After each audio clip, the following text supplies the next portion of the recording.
માતાજી મિત્રો, એક સામાન્ય માણસ જ્યારે કોઈ કેસ કરવું હોય ત્યારે પોલીસ પ્રશાસન કે હોસ્પિટલ કોઈ કાર્યવાહી કરતી નથી. અમુક લોકો ખાલી ફેસબુક કે યુટ્યુબમાં લાઈવ થઈ અમે ન્યાય અપાવશું એવું બોલે છે. પરંતુ આ ભાઈ છે, આપણે ભાઈ તમારું નામ શું? ભાનુભાઈ સનાભાઈ જીલિયા, જે બાબરા પાસે સુકવડાના વતની છે. તેમના દીકરાને ઓપરેશન સિઝેરિયન કરતા હતા અને એમાં પગ ડોક્ટરે ભાંગી નાખ્યો અમરેલી હોસ્પિટલમાં, શાંતાબા હોસ્પિટલમાં. અને અત્યાર લગી કોઈ ડોક્ટર ઉપર કોઈ પોલીસ પ્રશાસન કાર્યવાહી નથી કરતું કે હોસ્પિટલના કોઈ આરએમઓ કાર્યવાહી નથી કરતા. ખાલી ને ખાલી હોસ્પિટલ થી પોલીસ ચોકી થી હોસ્પિટલ દોડા કરાવે છે. અને સમાજના અમુક આગેવાનો ખાલી ફેસબુક અને યુટ્યુબમાં લાઈવ થઈને અને અમે ન્યાય અપાવશું એમ કરે છે. પરંતુ અમારા ખાસ મિત્ર આરબી પરમાર કે જેમની પાસે નંબર નતા અને તેઓ એક દિવસ સતત ઘોડા કરીને રાજકોટની દરેક હોસ્પિટલ ગોતી મારી, પ્રાઇવેટ હોસ્પિટલ, છેલ્લે સરકારી હોસ્પિટલમાં અંદાજે ગોઈતા.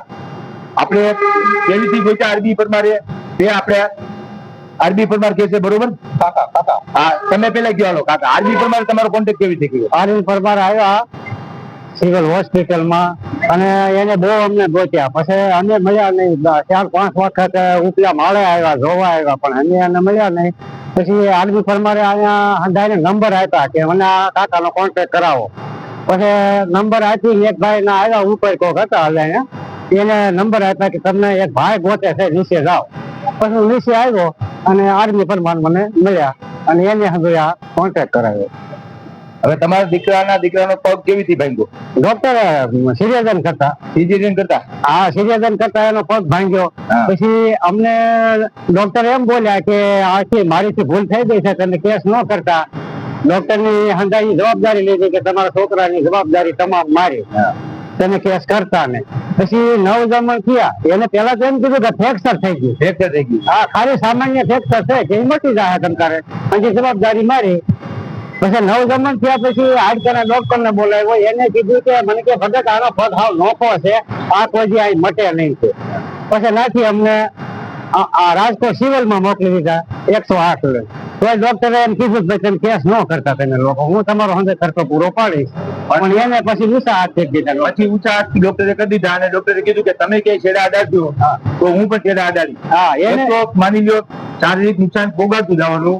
પોતાને કોઈ ડોક્ટરી આવડતી ન હોય, ઓપરેશન કરતા આવડતું ન હોય, બાળકની ડિલિવરી કરતા આવડતું ન હોય ને આ નવજાત શિશુનો બાળકનો પગ ભાંગી નાખે અને પાછો એમ કહે કે મેં પગ ભાંગી ગયો છે પણ તમે છેડા અડાડજો તો હું અડાડીશ. એને કીધું હોત ને કે તમારા ધારાસભ્ય છે, મારે હોત ધારાસભ્ય છે, મારા કાકા એમ તો કીધું. કાંઈ વાંધો નહીં ઉત્તમભાઈ ડોક્ટર, હવે તમારી એફઆઈઆર નહીં થાય ને તો કેટલી હવે તમારે કેટલા દિવસ સરકારી તમારી નોકરી છે તમે જોવો. ડોક્ટરની ડિગ્રી ખાઈ જવાની છે તમારી. હવે આરબી પરમાર આવી શકે છે, લઈ જાઓ ભાઈ.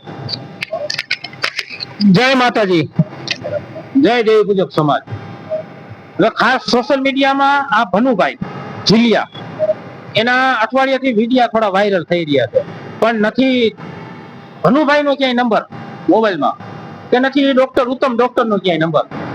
તો આપણે ગોતવા કઈ રીતે? પણ ભનુભાઈએ એક જે વાત કરી હતી રાજકોટ સિવિલ હોસ્પિટલની, એ હિસાબે આપણે જે કોઈ વિડીયા બનાવીને મૂકતા હતા એના ભાઈબંધ દોસ્તારને મેં ફોન કર્યા.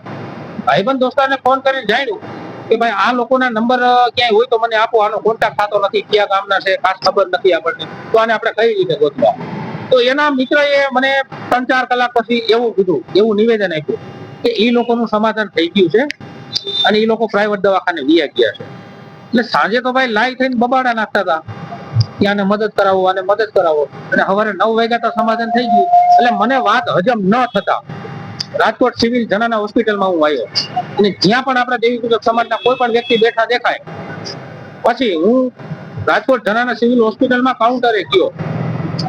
કાઉન્ટરે જઈને મેં પૂછ્યું કે અહીંયા જનરલ વોર્ડ એટલે કે બાળકોનો દાખલ વોર્ડ ક્યાં છે કે જ્યાં બાળકોને રાખતા હોય દાખલ કરીને.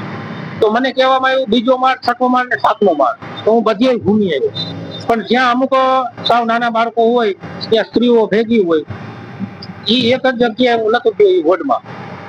પછી મને ક્યાંય ભનુભાઈની માહિતી ન મળતા જે કોઈ લોકો મને ભેગા થાય એને મારા નંબર, પર્સનલ નંબર દેતો ગયો કે આવી રીતનો જે આ કેસ છે, બાબરાના વતની છે, જ્યાં ક્યાંય તમને દેખાય અથવા તમને જાણ મળે તો મારો નંબર એને દેવા વિનંતી.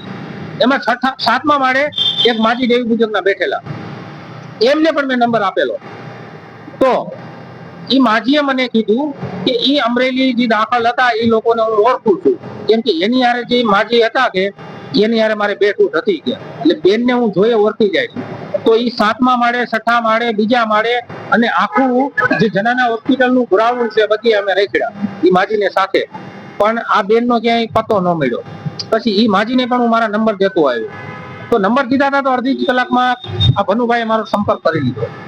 પછી અહીંયા આવીને અઠવાડિયા પહેલા એ ડિવિઝન પોલીસ સ્ટેશન નિવેદન લઈ ગયું હતું. તો મેં કાકાને કીધું તો એમાં શું આગળ કાર્યવાહી થઈ છે? તો કે નિવેદન લઈ ગયા હતા, 2 દિવસ આવ્યા છે કે અને અમને બાંહેધરી આપી છે. મેં તો કાંઈ વાંધો નહીં. પછી આપણે સરકારી પ્રશાસનમાં, સરકારી કામમાં આપણે દખલ અંદાજી ન દેવાય, એ માટે મેં કાકાને અને એમના પત્નીને બંનેને મેં મોકલા ગયા. તો એને એવું કીધું કે અમરેલી પોલીસ સ્ટેશનમાં તમારો કેસ લેવાશે, ત્યાં તમારી એન્ટ્રી વહી ગઈ છે. તો કાકાને મેં તે દિવસે પછી મેં અમરેલી મોકલી દીધા, અમરેલી પોલીસ સ્ટેશન. તો ત્યાંથી એવું કહેવામાં આવ્યું કે અમને હજી અહીંયા ટપાલ મળી નથી. અમરેલી પોલીસ સ્ટેશને એવું કીધું કે અમને અહીંથી ટપાલ નથી મળી. પછી હું પાછો એ ડિવિઝન પોલીસ સ્ટેશને ગયો, ત્યાં જઈને ત્યાંના પીએસઓ ને મેં રજૂઆત કરી, બહુ સારી રીતે મને વાત કરી અને આશ્વાસન આપ્યું કાંઈ વાંધો નહીં. અને એ ડિવિઝનના પીએસઓ સાહેબે મારા ફોનમાંથી જ અમરેલી પોલીસ સ્ટેશનના કોઈ કોન્સ્ટેબલ સાહેબ હતા એની સાથે વાત કરી અને સમજાવ્યું. પછી આ કાકા પોલીસ સ્ટેશનમાં હતા એને અડધી કલાક બહાર બેસવાનું કીધું. પછી એ લોકોએ એક કાગળ કરી દીધું કે આ તમે સિવિલ હોસ્પિટલના જે મેન સાહેબ આવે ત્યાં તમે જતા રહ્યો. તો આ કાકા એ સિવિલ હોસ્પિટલના જે મેન સાહેબ હતા ત્યાં ગયા, એને આ લખાણ કરી આપ્યું છે. આ લખાણ કરીને 1 કલાક ત્યાં બેસાડી રાખ્યા ત્યાંના આરઓનો સાહેબે. અને પછી કીધું કે હવે તમારે પ્રશાસન ફરિયાદ નથી લેતી, કે હવે તમારું કામ પૂરું થઈ ગયું, તમે જતા રહ્યો, હવે કાર્યવાહી અમે કરશું. પછી આ કાકા પાછા અમરેલી પોલીસ સ્ટેશને ગયા. તો ત્યાં તમને કાકા શું કહેવામાં આવ્યું? મને એમ કીધું તમે જવા દે છે, તમે લીવા જાઓ, એ એની રીતે કરશે.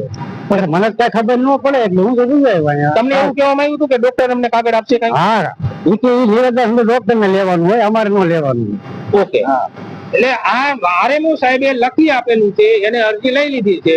પોલીસ પ્રશાસનને આમ આ કાકાને એવું કીધું કે હવે ડોક્ટર પાસેથી લખાણ આવશે એટલે અમે કાર્યવાહી હાથ ધરશું. અને અમે ડોક્ટરને જ્યારે ફોન કર્યો કે ભાઈ આ તો કે ખાલી તમે હોસ્પિટલમાં ફરિયાદ કરી એનું છે, અમારે પોલીસને લેના દેના ન હોય. એવા ત્યાંના જે કોઈ આરએમઓ સાહેબના નીચે જે કોઈ માણસ છે એના રાખેલા એ વ્યક્તિએ અમને એવું કહેવામાં આવ્યું છે. તો હવે આગળ હવે શું પ્રવૃત્તિ કરવી એ આપણે અમિત ડાભી વાત કરશે અને કાકા વાત કરશે.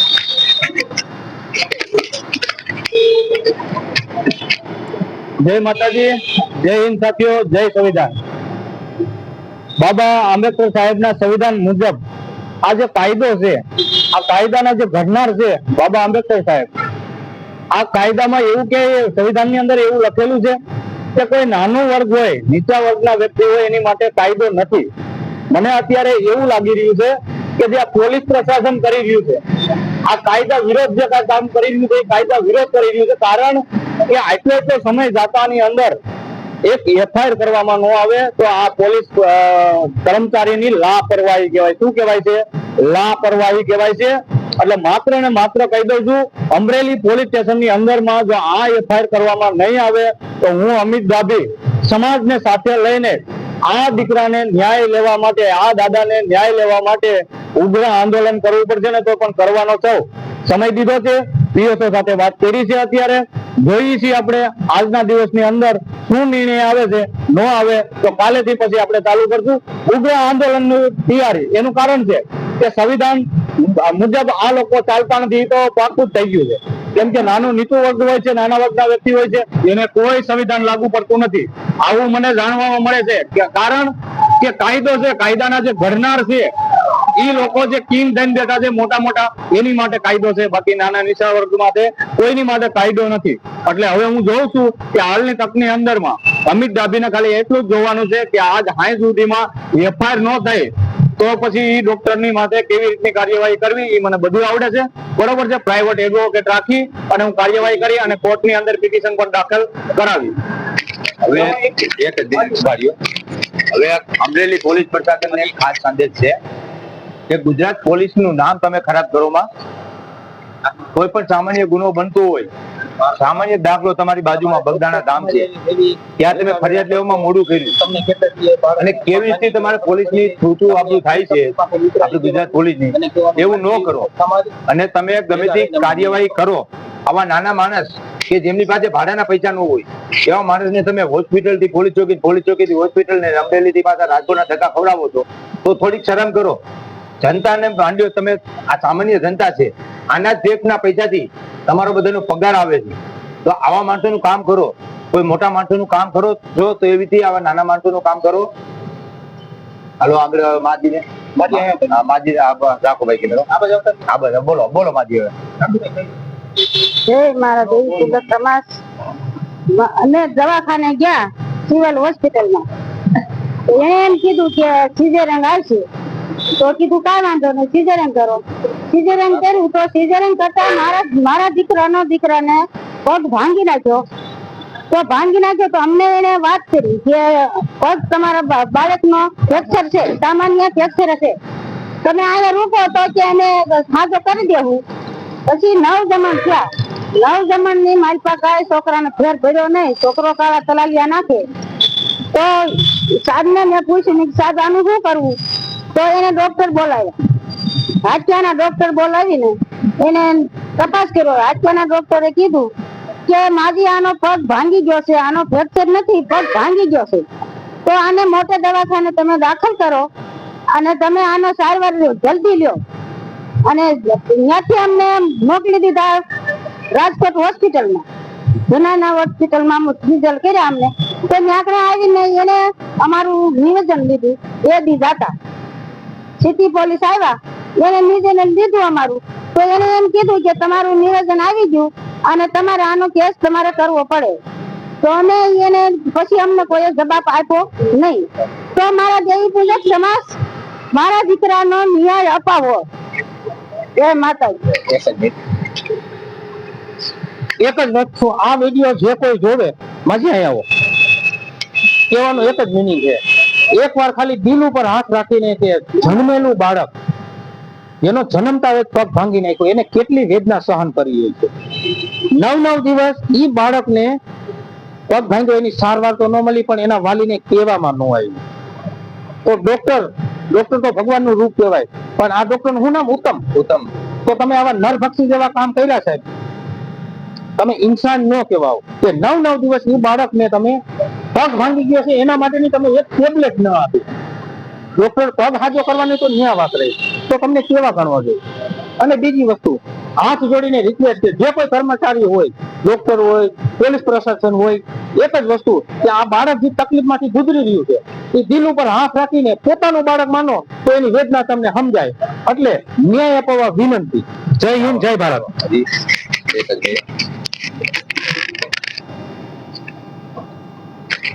હવે માની લો ફેસબુક કે યુટ્યુબ માં તો માની લો કોઈને ન્યાય અપાવવા માટે ફરિયાદ થતા હોવાના ઘણા લાઈવ થતા છે. અનુભાઈ નો કોન્ટેક્ટ આરબી પરમારે કર્યો, અમારે નિયોજનતા સંગઠન દ્વારા. અમારા આરતી સોલંકી અમારા પ્રમુખ છે, અધ્યક્ષ છે, અને હું ને અમિતભાઈ ફોન ઉપર ખાલી આરબી ને માર્ગદર્શન દેતા હતા, પણ ટોટલ કામગીરી આરબી પરમારે કરી છે. આ ફરિયાદ કરાવી, ગમે તે કરાવ્યું, ટોટલ કામગીરી આ લોકોનો સંપર્ક કર્યો.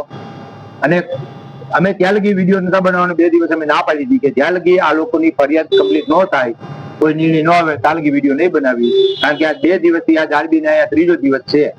પરંતુ ખાસ અમારા સંબંધિત છે, કાલે જ રાજકોટમાં ભેગા થયા આરબી પરમારને, તો કે કાંતાબા હોસ્પિટલ મોવા રોડ ઉપર છે, ત્યાં ભનુભાઈ ના દીકરાને દાખલ કર્યો છે. તો ભાઈ તું તો અમારો હબ્બત થાય, તને ખબર છે, બહુ મોટી કરતું.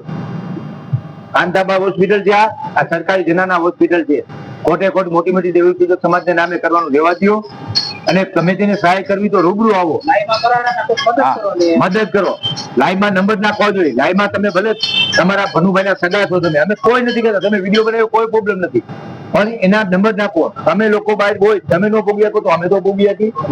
અમારે એક દિવસ ગોતવાનો ટાઈમ જાય છે. 3 દી ગોત્યા આ લોકોને 3 દી ગોતતા થયા, અમારે 1 દિવસ ગોતતા થયા. 15 દિવસથી હું લગ્નમાં પડ્યો છું. મારે ખુદને દીકરાના લગ્ન છે. આજ માંડવો નાખીને હું અત્યારે અહીંયા આવ્યો છું. કાલે જાન ગઈ છે તોય અત્યારે આવ્યો છું. કોકના નંબર નાખો, દેવ ગુજરાત સમાજને કોઈને તકલીફ હોવા હોય તો એના નંબર નાખો ભાઈ. તમારે અમારે ગમે તે દુશ્મની હોય, એ દુશ્મની આપણે ભલે ગમે તેવી રીતે હોય, પણ આવી રીતે કોઈને સહાયની જરૂર હોય તો તેમના પૈકી નંબર નાખો. આગળ દગો ન કરો માં. આ ખોટું નહીં બોલવાનું. એક પ્રાઇવેટ હોસ્પિટલમાં દાખલ છે, સમાધાન થઈ ગયું છે એવું ખોટું ન બોલો. આ સરકારી હોસ્પિટલ છે, જનાના હોસ્પિટલ બતાવો ભાઈ. જો બરોબર. પણ આપણે કાકાને જ પૂછી દો ને. હા ભાઈ, અરે આ હોસ્પિટલ બધાય જોઈ શકો. આ કઈ હોસ્પિટલ છે? જનાના હોસ્પિટલ. હા એમ રાજકોટ જનાના હોસ્પિટલ. મોબાઈલ વિડીયામાં નાખ્યો હોત તો તમને ગોતવામાં આસાની થાય કે ન થાય? આસાની આસાની થઈ જાય. હા, અમિતભાઈ આમાં ત્રણથી ગોત્યા અમને, બહુ હેરાન થયા. બરોબર. એમાંય ના ને. હવે જય માતાજી. અને છેલ્લી વસ્તુ, આ અમે કોઈ તમને બોલાવતા તો નથી ને? નહીં, એ હું મારી રીતે બોલું, કોઈ નહીં, કોઈ તમને પ્રેશર pressure નહીં, નથી ને? નહીં, કોઈ જાતનો પ્રેશર નહીં. અમારી એ મદદ કરે છે. ભાઈ, ઓકે, કટ કરો. હાલો.